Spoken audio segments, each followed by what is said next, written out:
Hello guys, welcome back to lecture series on discrete mathematics.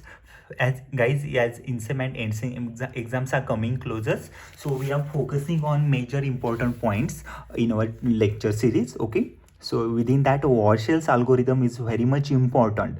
It is very important for your exam perspective. Okay, so prepare it for INSEM as well as ENSEM exam. Okay, and this Warshall algorithm, it is very easy, guys.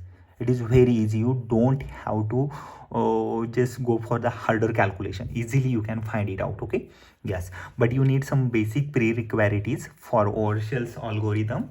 So if you want to understand Warshall algorithm properly, you can go and understand my previous lectures from our lecture series. Okay, so there you can get the meaning of a diagram, how to convert given relation into the matrix. Okay, how to draw the diagram, how to write the relations. Okay, that you supposed to learn it before. Okay, it is like 1 or 2 videos, guys. You can go in my playlist, learn these concepts, and then come to this video. Okay, yes, today's video going to be very interesting. Okay, this one is very important for 5 marks. Okay, very important for 5 marks. Okay, so I will explain to you all first of all the Warshall algorithm, and then we go for the example based on the Warshall's algorithm. Okay, yes, so why we are using Warshall's algorithm, guys? For finding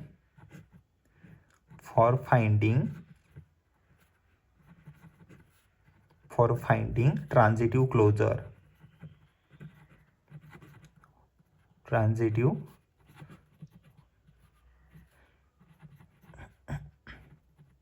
For finding transitive closure, use need Warshall's algorithm. Now what is mean by transitive closure, guys? That one I explained in my last lecture. Okay, so you can go and check in my playlist. Okay, transitive closure, what is meaning of transitive closure?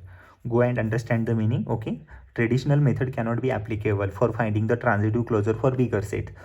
So that is why we are using Warshall algorithms. Okay, yes, for finding the transitive closure. Now see that, guys, in most of the case in your question paper you will get the diagram. Second, you will get the matrix, or third, you will get the relation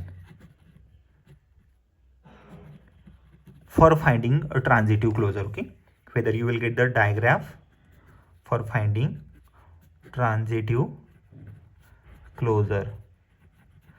Okay, for finding the transitive closure you will get the diagram or matrix or relation. Okay, so using this one you have to convert into the matrix. Okay, so if matrix is given, then you don't need to worry. Okay, directly operate your operation on matrix. Okay, but if it diagram is there, then convert matrix. Relation is there, then convert it into the matrix. Okay, so once you convert it into the matrix, we have to find out optimal solution or optimal path. Okay, so we have to find out optimal solution or optimal path. Okay, yes, so for that we have to, in first step, okay, in a first step, what do we do? In a first step we consider first row and first column from our matrix. Okay, we consider first row and first column from our matrix. Okay, so we consider first row and first column for our matrix. For what reason we consider? In order to make optimal path.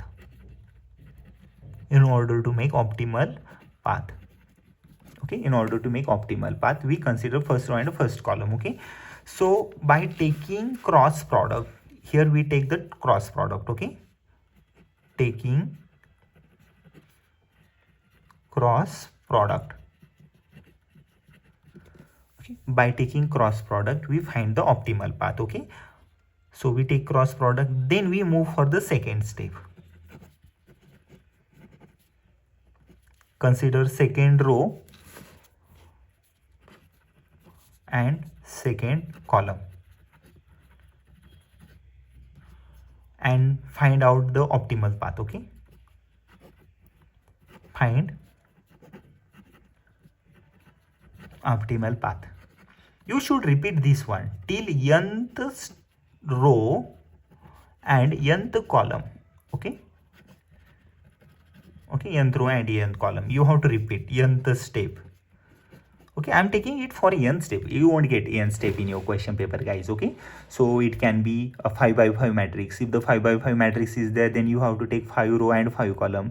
If 3 by 3 matrix, then take 3 rows 3 columns. Okay, so that 5 is enough. Okay, more than 5 you won't get anything. Okay, yes.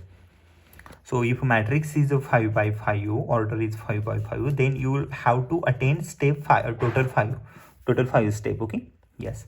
And if matrix is 4 by 4, then 4 step, and at the end again convert that matrix into the relation. Okay, that one is our required WARSHALL'S algorithm. Okay, that one is our required WARSHALL'S algorithm.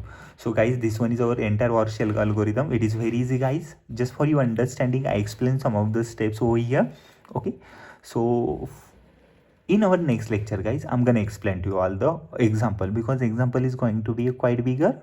I do not want to involve that one into here. Okay, so stay tuned to the my next lecture. Okay, I will take one of the important example that is very going to be very important for your end sem exam and in sem exam. Okay, so I hope you all have understood WARSHALL'S algorithm.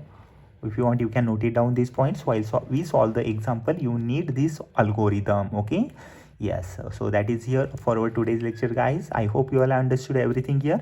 Even after, if you found anything difficult, confusing, let me know in my comment section. I'll come up with the similar videos. Okay, so if you want, you can note it down. Okay, so thank you everyone. Thank you for my today's lecture.